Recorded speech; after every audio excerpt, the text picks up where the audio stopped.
बहुत साल पहले की बात है। सुंदरबन नाम का एक बहुत बड़ा जंगल था। उस जंगल में बहुत सारा जानवर मिलजुल कर रहते थे, जिनमें से दो दोस्त भी रहते थे। एक था कौवा और एक था हिरन। दोनों की दोस्ती बहुत गहरी थी। दोनों एक साथ जंगल में घूमते थे और मजे करते थे। जो मन में आया वो खाते थे और हमेशा तंदुरुस्त रहते थे।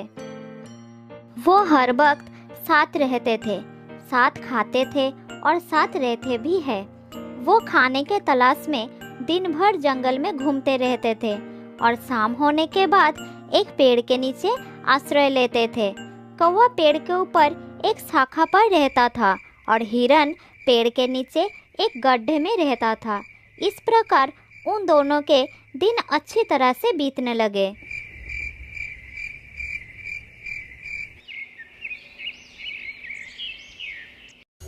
एक दिन जब वो दोनों जंगल में घूम रहे थे, तब एक चालाक लोमड़ी की नजर हट्टे कट्टे हिरन पर पड़ी और वो मन ही मन सोचने लगी, अगर मुझे इस हिरन को खाना है तो कोई ना कोई रास्ता निकालना पड़ेगा।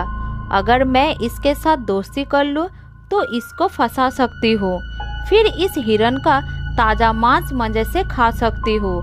हाँ, यही ठीक रहेगा। उस दिन से वो चालाक लोमड़ी हर रोज चोरी छुपे हिरन का पीछा करने लगी। एक दिन लोमड़ी ने देखा कि हिरन जंगल में घास खा रहा था और कौवा उसके पास नहीं था। फिर लोमड़ी धीरे धीरे हिरन के पास गई और कहने लगी, अरे हिरन, मेरे दोस्त, कैसी हो? आज तुम अकेले आए हो? हिरन अचानक लोमड़ी की आवाज सुनकर थोड़ा घबरा गया और वो चुपचाप खड़ा रहा। अरे रुको रुको दोस्त, घबराओ मत, मैं तुम्हें कुछ नहीं करूंगी। कौन हो तुम और मुझे अपने दोस्त क्यों बुला रही हो? मैं तो तुम्हें पहचानता भी नहीं। अरे भाई, जान पहचान तो हो ही जाएगी।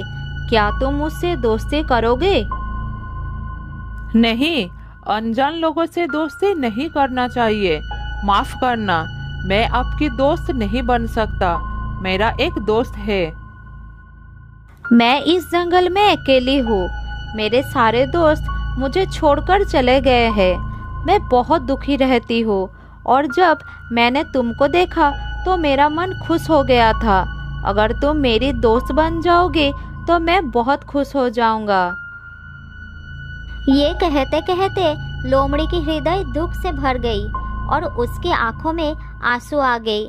लोमड़ी की आंखों में आंसू देखकर हिरन का दिल नर्म हो जाता है और वो उसकी दोस्ती स्वीकार कर लेता है।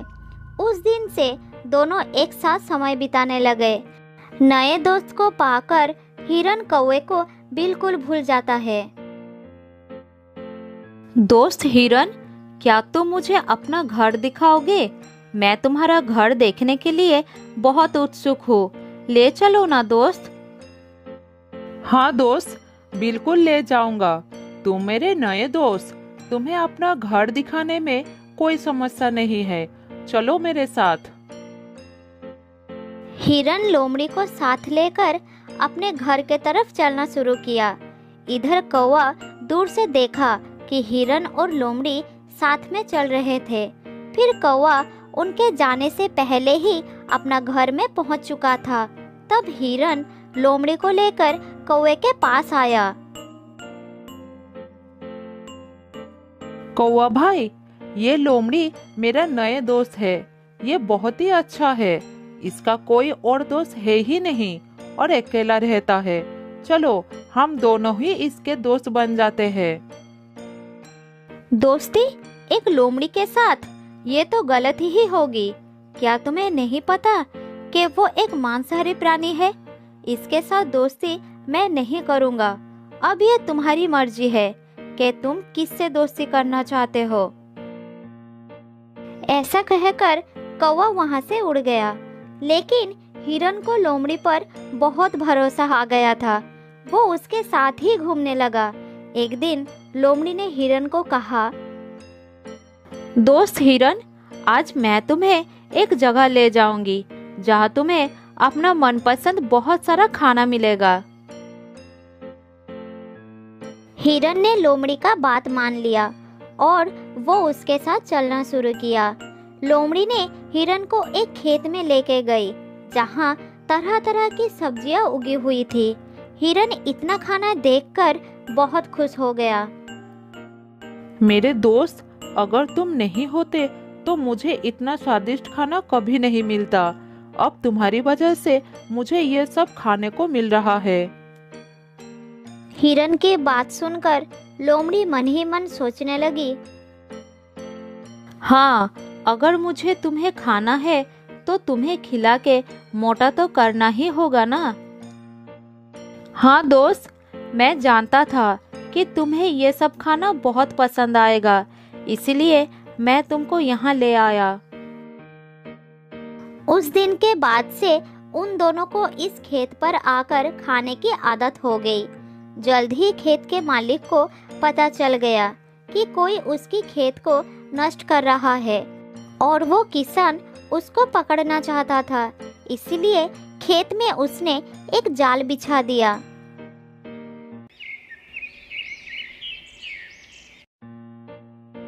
अगले दिन जब लोमड़ी और हिरन वहां पर आए तब हिरन जाल में फंस गया और हिरन को इस हालत में देखकर लोमड़ी वहां से भाग गई और थोड़ी दूर जाकर छुप गई। वो इंतजार करने लगी कि किसान वहां पर आए और हिरन को मार दे। उधर हिरन मदद के लिए चिल्लाता रहा। उसने सोचा कि शायद लोमड़ी उसे इस जाल से मुक्त करेगी, लेकिन वो भाग गई। हिरन को तब कौवे की बात याद आया और वो चिल्लाकर कौवे से मदद मांगने लगा। कुछ देर बाद हिरन की आवाज कौवे को सुनाई दी और वो जल्द ही उसके पास आ गया। दोस्त, मेरी मदद करो, इस जाल से निकालो मुझे, नहीं तो खेत का किसान मुझे मार देगा। जल्द ही निकालो दोस्त। अगर तुम मेरी बात उस दिन मानती तो आज इस समस्या में नहीं पड़ना पड़ता। मैंने कहा था ना, वो लोमड़ी धोखेबाज है। तुम्हें मुसीबत में देखकर भी वो भाग गई। हाँ दोस्त, मुझसे बहुत बड़ा गलती हो गया है, लेकिन तुम मुझे जल्द ही इस जाल से निकालो। मेरा दम घुट रहा है, मैं मर जाऊंगा। ठीक है, एक काम करो, जब किसान आएगा तो तुम मरे हुए का नाटक करना और मैं तुम्हारे पैरों को चुभाते रहूंगा। जल्दी करो, मालिक आ रहा है। तब हिरन ने मरने का नाटक किया और कौवा भी हिरन के पैरों को चुभाते गया। ये देखकर किसान को लगा कि हिरन शायद मर गया और वो तुरंत जाल को खोल दिया। उसी समय मौका देखकर हिरन भाग निकला।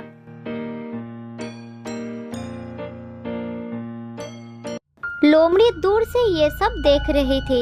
हिरन के भाग जाने से वो निराश हो गई।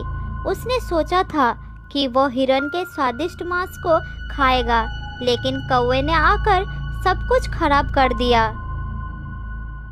उधर अपना घर पहुंचकर हिरन ने कौवे को धन्यवाद दिया और फिर से दोस्ती कर ली। फिर कौवे ने बोला, अब उस लोमड़ी को सबक सिखाना पड़ेगा। हाँ, उसे सबक सिखाना ही पड़ेगा। मुझे पता है वो कहाँ रहती है। जैसे लोमड़ी ने तुम्हें फंसाए है ना, उसी तरह तुम भी उसका विश्वास जीतकर उसे फंसाओ। किसी भी तरह हम उसको खेत के मालिक से पकड़वाएंगे। बहुत ही अच्छी योजना है मेरे दोस्त। हिरन कौवे को लोमड़ी के घर के पास ले गई। कौवा हिरन को लोमड़ी के पास जाने के लिए कहकर खुद एक पेड़ के डाल पर बैठकर नजर रखने लगा। हिरन सीधा लोमड़ी के घर के अंदर चला गया।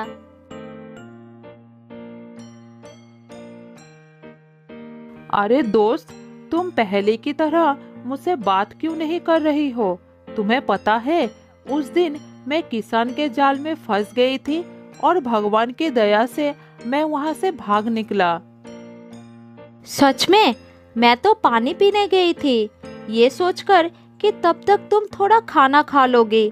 मुझे पता ही नहीं चला कि इतना कुछ हो गया, नहीं तो मैं तुम्हारी मदद जरूर करता।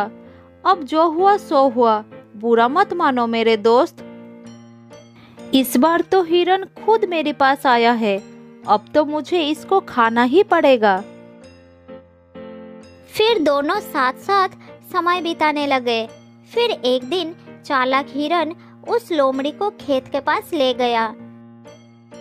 लोमड़ी बात करते करते जाल को नहीं देख पाई और जाल में फंस गई।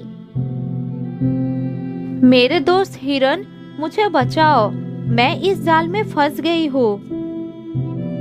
तुमने उस दिन मेरे साथ यही किया था ना, अब खुद देख लो कैसा लगता है, मैं चलता हूँ।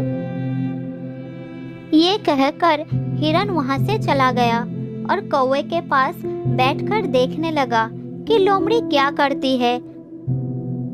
लोमड़ी जाल से बाहर निकलने के लिए छटपटाता रहा। थोड़ी देर बाद खेत का किसान आ गया और देखा एक लोमड़ी जाल में फंसा हुआ है। उसे लगा कि यही लोमड़ी है जो उसकी फसल को नष्ट कर रहा था। फिर किसान ने लोमड़ी को पकड़कर ले गया और एक पिंजरे में बंद कर दिया। किसान के जाने के बाद हिरन और कौवा उसके पास गए। तुमने मुझे धोखा दिया था, मैंने तुम्हें अपना दोस्त समझा, लेकिन तुमने मुझे मौत के मुंह में छोड़कर भाग गए। अब तुम इस पिंजरे में बंद रहो, यही तुम्हारी सजा है, मैं चलता हूँ।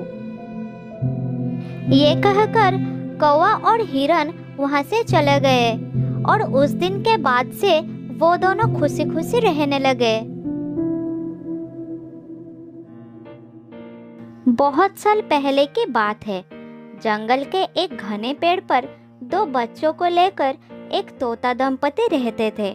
वो आसपास की पक्षियों को भी मदद करते थे और आवश्यकता पड़ने पर दूसरे पक्षियों के बच्चों का ख्याल रखने के साथ साथ उन्हें खाना भी खिलाते थे। तोता माँ अपने बच्चों को बहुत प्यार करती थी। उन्हें कष्ट ना हो इसलिए घोंसले में नर्म बिस्तर की भी व्यवस्था की थी। उनके लिए दूर दूर से फल लाकर खिलाती थी।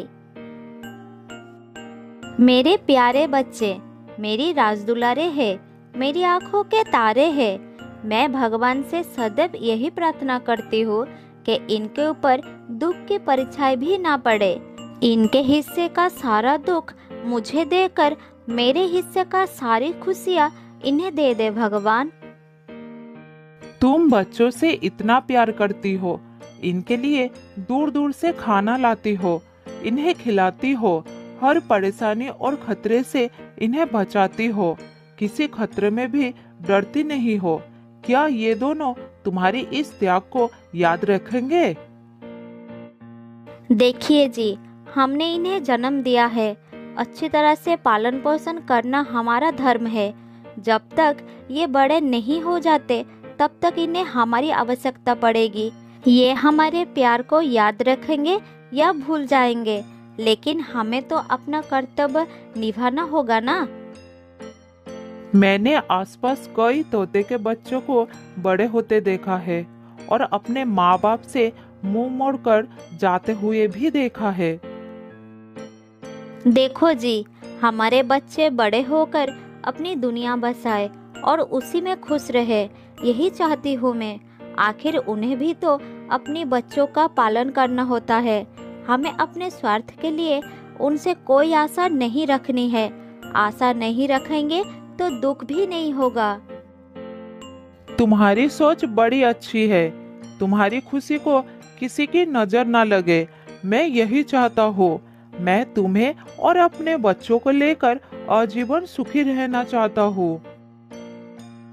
उन दोनों की बातें चल रही थी और पास के डाल पर बैठा हुआ एक कौवा सब सुन रहा था और मन ही मन जल रहा था। दूसरों की खुशियाँ उन्हें बर्दाश्त नहीं होती थी। ये तोते तो अपनी परिवार में बड़े मजे कर रहे हैं। अपने आप को ना जाने क्या समझ रही है। इससे तो मजा चखाना पड़ेगा।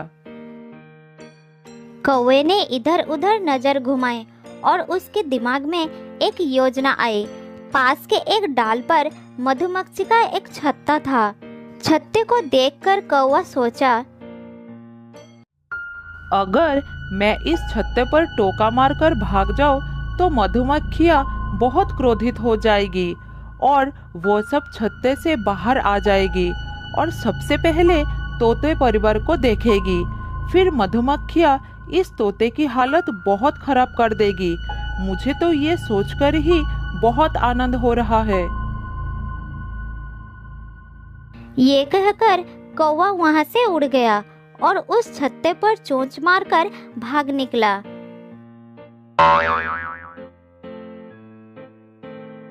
उसकी ये गंदी हरकत को देखकर तोते को बहुत गुस्सा आया और उसने उसका पीछा कर लिया।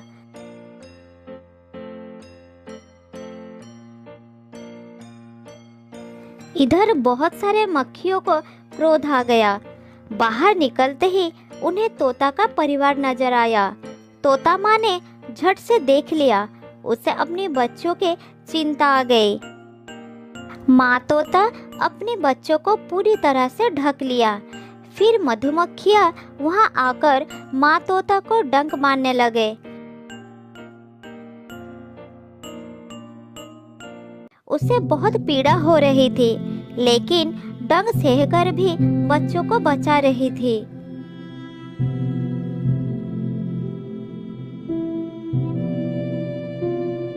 मेरे बच्चों, हिलना नहीं, बहुत सारी मधुमक्खियां हैं, काट लेंगे, तुम्हें बहुत दर्द होगा।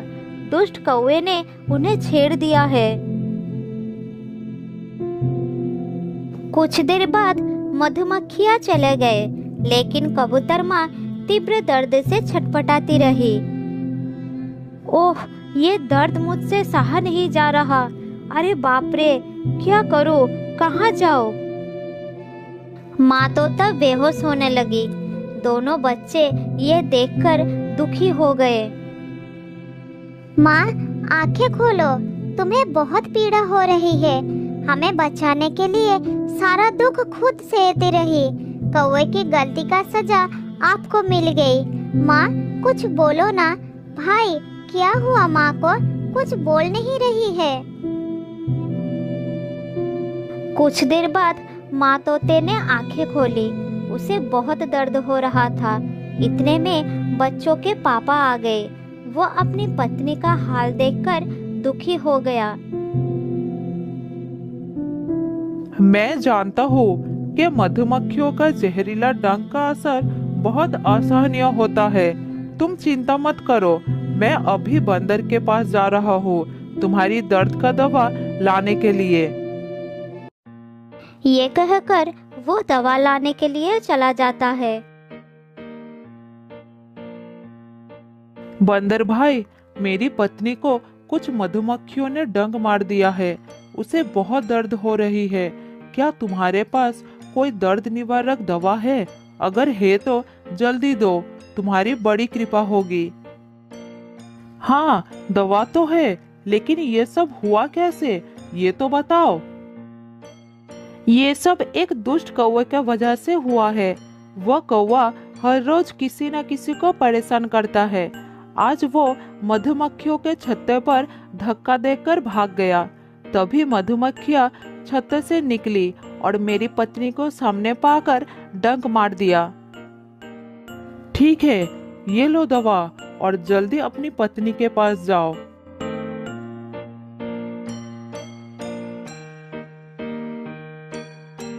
कुछ देर के बाद तोता दवा लेकर आ गया और उसने अपनी पत्नी को दवा खिला दी।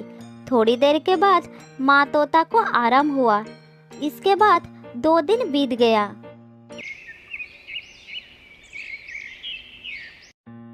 एक दिन कौवा एक पेड़ के नीचे बैठा हुआ था।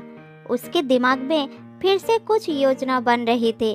इतने में तेज हवा चली और मधुमक्खियों के छत्ते पर एक लकड़ी का टुकड़ा आ गिरा। मधुमक्खियाँ भड़क गई। उन्हें पेड़ के नीचे कौवा दिखाई पड़ा और सारे के सारे उस पर टूट पड़े। उन सब ने मिलकर कौवे को इतना काटा कि वो दर्द से पागल हो गया। अरे बाप रे, मर गया रे। शरीर का कोई भी भाग नहीं बचा जहाँ मधुमक्खियों ने ना काटा हो। आज तो मैंने कुछ नहीं किया, तो ऊपर वाले ये सजा क्यों दिया? दूसरे पेड़ पर बंदर और तोता परिवार सब सुन रहे थे।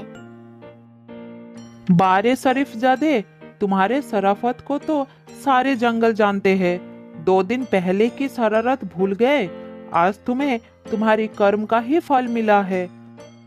तोते का दर्द का इलाज तो मैं कर दिया, लेकिन तुम्हारे लिए मेरे पास और दवा नहीं है। अब तुम्हें सही सजा मिली है। बंदर भैया, माफ कर दो, साथ में दवाई भी दे दो। दया करो मुझ पर। जिंदगी में ऐसा काम कभी नहीं करूँगा। बहुत दर्द हो रहा है भाई, बचा लो मुझे। थोड़ा दवाई दे दो। तेरी किस्मत खराब है। दर्द की दवा खत्म हो गई है। नई दवा तैयार करने में 2 दिन लगेगा।